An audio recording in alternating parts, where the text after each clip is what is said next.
다 찾으신 줄로 믿고요. 우리 다 같이 한 목소리로 읽도록 하겠습니다. 예루살렘 성벽을 봉헌하게 되니 각처에서 레위 사람들을 찾아 예루살렘으로 데려다가 감사하며 노래하며 제금을 치며 비파와 수금을 타며 즐거이 봉헌식을 행하려 하매 이에 노래하는 자들이 예루살렘 사방들과 느도바 사람의 마을에서 모여들고 또 백길갈과 게바와 아스마웻들에서 모여들었으니 이 노래하는 자들은 자기들을 위하여 예루살렘 사방의 마을들을 이루었음이라. 제사장들과 레위 사람들이 몸을 정결하게 하고 또 백성과 성문과 성벽을 정결하게 하니라. 이에 내가 유다의 방백들을 성벽 위에 오르게 하고 또 감사 찬송하는 자의 큰 무리를 둘러 나누어 성벽 위로 대오를 지어가게 하였는데 한 무리는 오른쪽으로 본문을 향하여 가게 하니 그들의 뒤를 따르는 자는 호세아와 유다 지도자의 절반이요 또 아사랴와 에스라와 무슬람과 유다와 베냐민과 스마냐와 예레미야이며 또 제사장들의 자손 몇 사람이 나팔을 잡았으니 요나단의 아들 스마야의 손자 마따냐의 증손 미가야의 형손 삭굴의 5대손 아삽의 6대손 스가랴와 그의 형제들인 스마야와 아사렐과 밀랄레와 길랄레와 마에와 느다넬과 유다와 하나니라. 다 하나님의 사람 다윗의 악기를 잡았고 학사 에스라가 앞서서 샘문으로 전진하여 성벽을 올라가는 곳에 이르러 다윗성의 층계로 올라가서 다윗의 궁 윗길에서 동쪽으로 향하여 수문에 이르렀고 감사 찬송하는 다른 무리는 왼쪽으로 행진하는데 내가 백성의 절반과 더불어 그 뒤를 따라 성벽 위로 가서 화덕 망대 윗길로 성벽 넓은 곳에 이르고 에브라임 문 위로 옛문과 어문과 하나넬 망대와 한메아 망대를 지나 양문에 이르러 감옥 문에 멈춤에 이에 감사 찬송하는 두 무리가 하나님의 전에 섰고 또 나와 민장의 절반도 함께하였고 제사장 엘리야킴과 마아세야와 미냐민과 미가야와 엘로야 스가랴와 하나냐는 다 나팔을 잡았고 또 마아세야와 스마야와 엘르자살과 우시와 여호하난과 말기야와 엘람과 에살이 함께 있으며 노래하는 자는 크게 찬송하였는데 그 감독은 에스라히야라. 이날에 무리가 큰 제사를 드리고 심히 즐거워하였으니 이는 하나님이 크게 즐거워하게 하셨음이라. 부녀와 어린아이도 즐거워하였으므로 예루살렘이 즐거워하는 소리가 멀리 들렸느니라. 아멘. 아까 우리 스티븐 형제님이 찬양 인도해 주셨는데 너무 말씀도 잘해 주셔가지고 제가 더 이상 할 게 없는 것 같아요. 너무 잘해 주셔가지고 너무 감사한데 오늘 성경에는요 많은 잔치가 나옵니다. 예수님께서 공생애를 시작하시고 처음 기적을 베푸신 가나의 혼인잔치부터 시작해서 예수님의 생애는 풍성한 잔치상 앞에서 사람들과 교제하시며 많이 가르치시며 교훈을 하시는 모습이 참 많이 나오는데요. 특히 예수님께서 천국을 묘사하실 때도 마태복음 22장 2절에 천국은 마치 자기 아들을 위하여 혼인잔치를 베푼 어떤 임금과 같으니라고 말씀하시며 천국은 잔치집과 같다고 말씀하셨습니다. 오늘 43절에 보시면 이날에 무리가 큰 제사를 드리고 심히 즐거워하였으니 이는 하나님이 크게 즐거워하게 하셨습니다. 부녀와 어린아이도 즐거워하였으므로 예루살렘이 즐거워하는 소리가 멀리 들렸느니라. 자, 옆에 분들과 다시 한번 물어보도록 할게요. 여러분은 지금 천국에 살고 계십니까?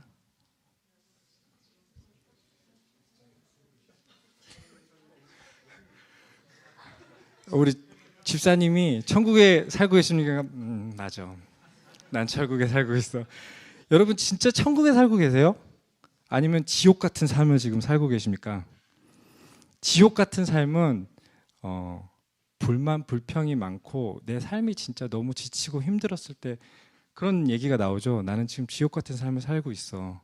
이렇게 얘기를 하는데 항상 감사가 넘치는 사람들은 내가 지금 천국에 살고 있다고 말하고 있습니다. 여러분 모두 천국에 살고 계시는 우리 모든 성도님들 되기를 간절히 소원합니다. 제가 일부 찬양팀 예전에 캘리포니아에 있을 때 일부 찬양팀을 섬겼어요.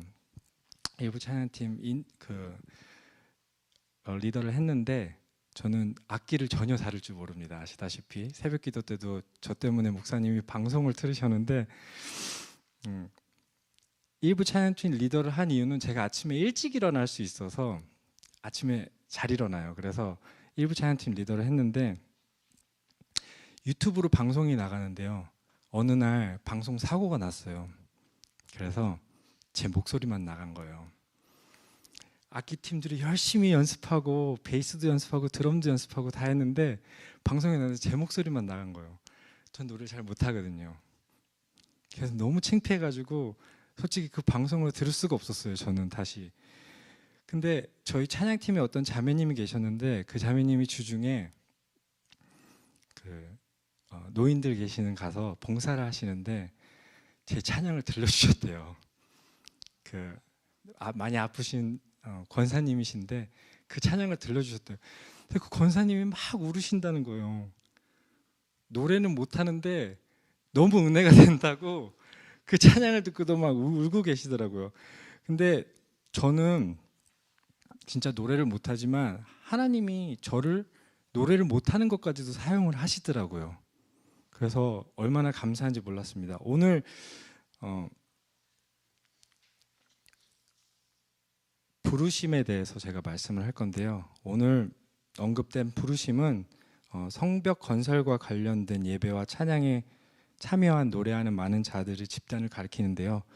이들은 음악을 통해서 예배를 이끌고 하나님을 찬양하는 역할을 했습니다. 부르심은 예배와 의식의 중요한 역할을 했고 성벽 건설과 예배는 함께 이루어진 것으로 기록되고 있습니다. 성벽 공사의 완성을 축하하고 하나님의 축복에 감사하는 과정에서 중요한 역할을 했습니다.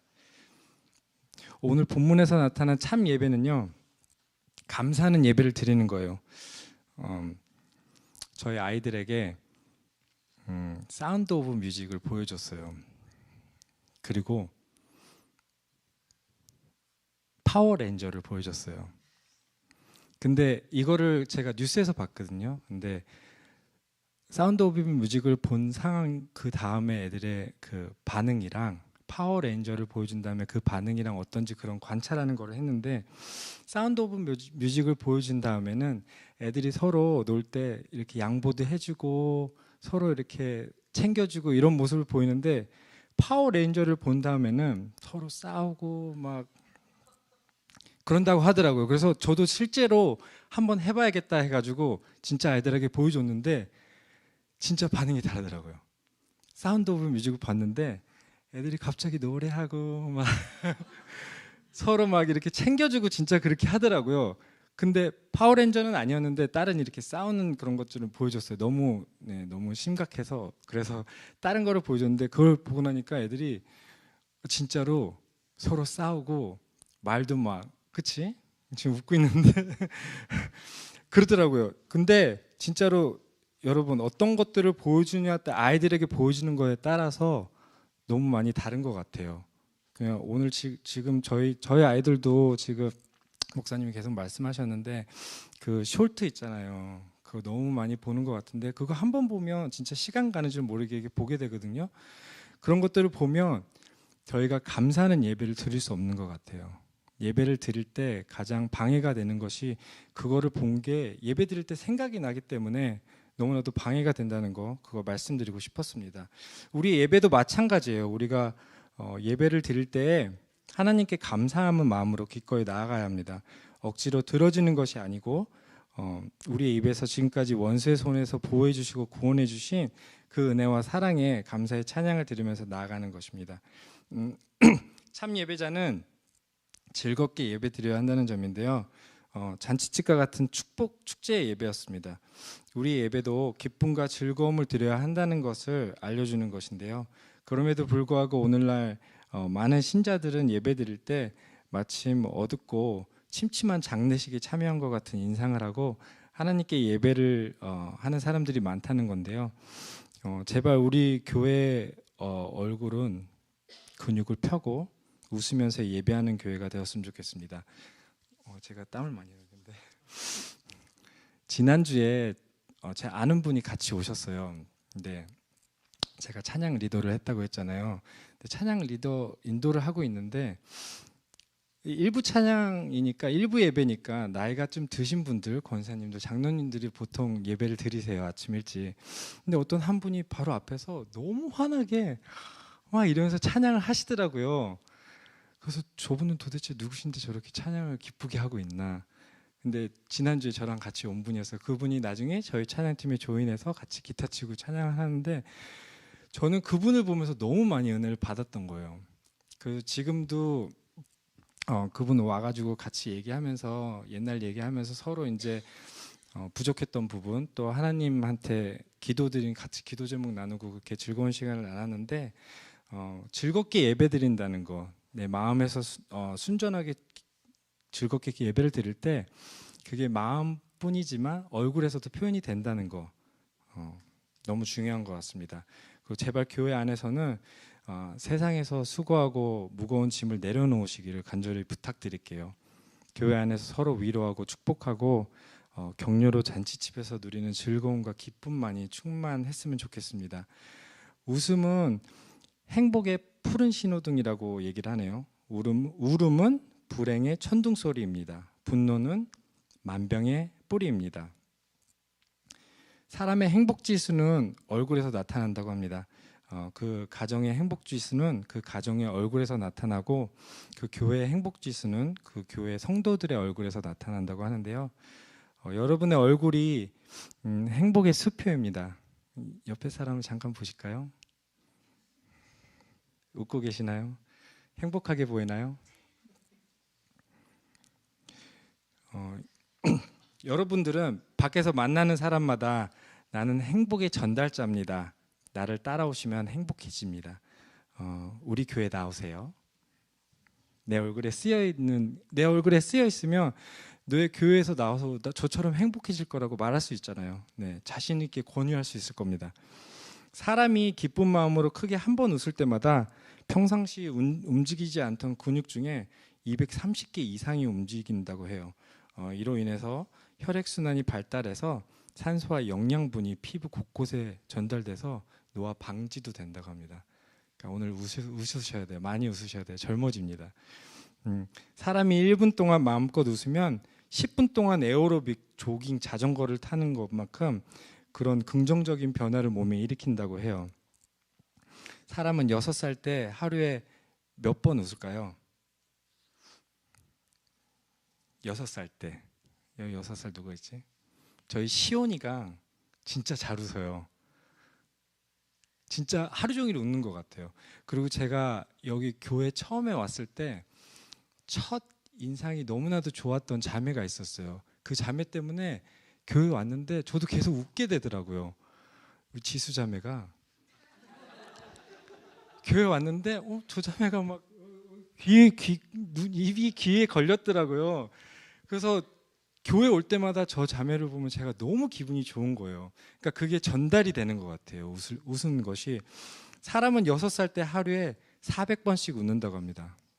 근데 40세가 되면 하루에 몇 번 웃을까요? 40세가 되면 14번을 웃는데요. 한 번 폭설을 터뜨릴 때마다 엔돌핀이 나오고 그 엔돌핀이 유지되는 시간은 5분밖에 안 된다고 해요. 그래서 5분마다 배꼽을 잡고 웃으면 병이 생길 틈이 없다고 하는데요. 웃게 할 수 있는 것은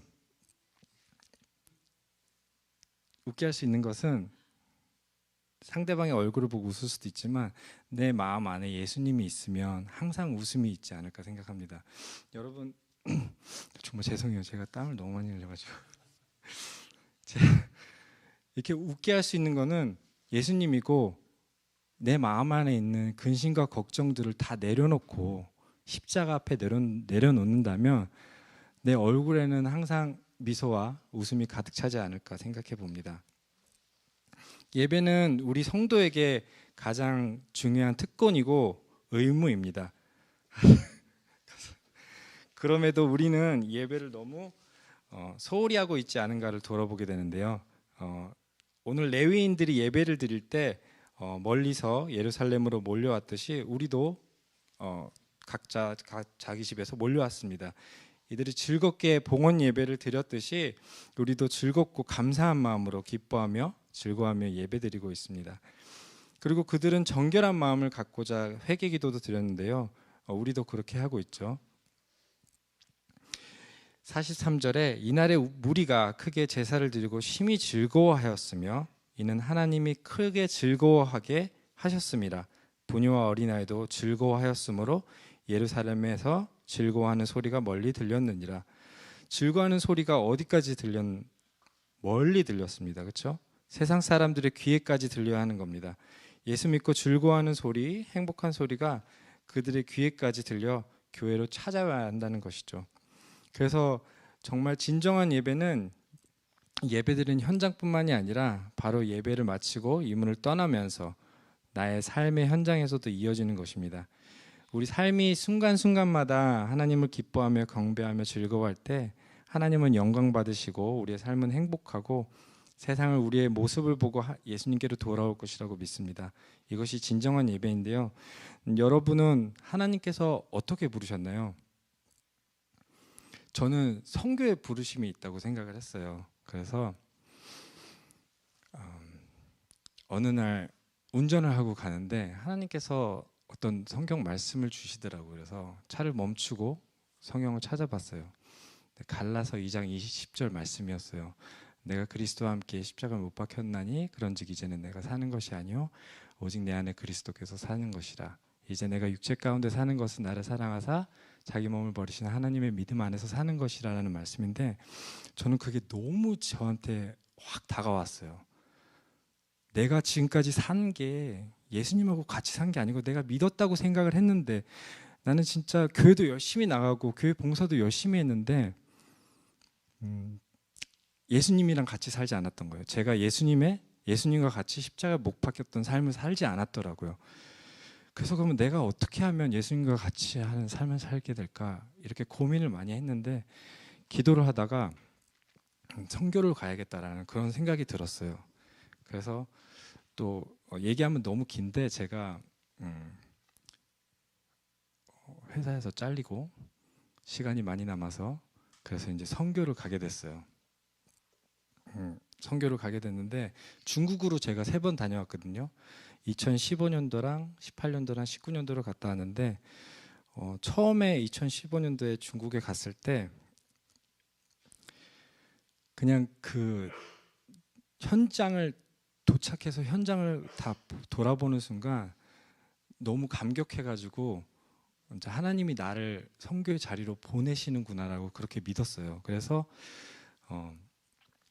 하나님께 기도하고 저는 선교를 가겠습니다 이렇게 다짐을 하고 집에 돌아와서 그때는 이제 제가 총각이 아니었어요. 그래서 제 마음대로 선교를 갈 수 있는 게 아니니까 집에 와서 이제 아내랑 기도하고 같이 선교가 어떻게 하나님께서 우리 인도해 주시는지 같이 기도해보고 결정을 하자 했는데 그때 저희 집에 지난번에 제가 새벽기도 때 얘기했던 선교사님이 저희 집에 오셨고 선교사님께서 신학교를 공부해보라는 얘기를 해서 그래서 이제 신학 공부를 시작하게 됐어요. 근데 아내가 먼저 신학 공부를 했고 그 다음에 이제 끝나고 제가 하는데 여기로 이제 이사를 오게 됐어요.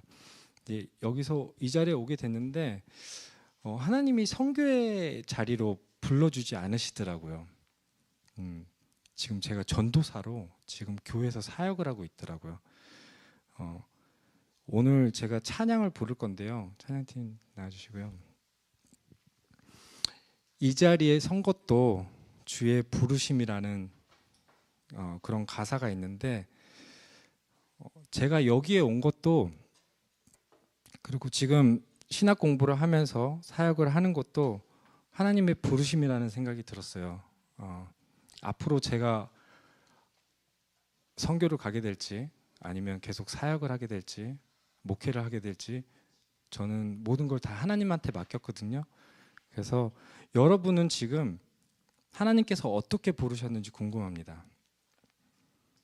지금 이 자리에 오셨잖아요. 여러분들 예배 자리로 하나님께서 부르셨어요. 그렇죠?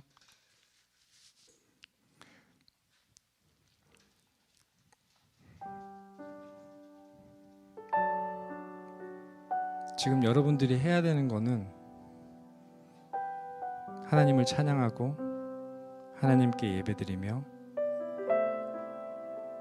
하나님께 매일 감사하다고 고백하는 것이 아닐까 생각합니다.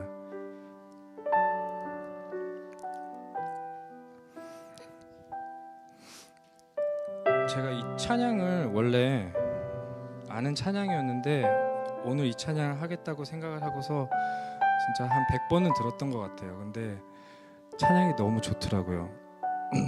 그 가사 하나하나가 제 마음에 너무나도 와닿았습니다. 여러분도 찬양을 같이 부르시면서 가사를 하나하나씩 보면서 생각하면서 기도하는 마음으로 같이 찬양했으면 좋겠습니다.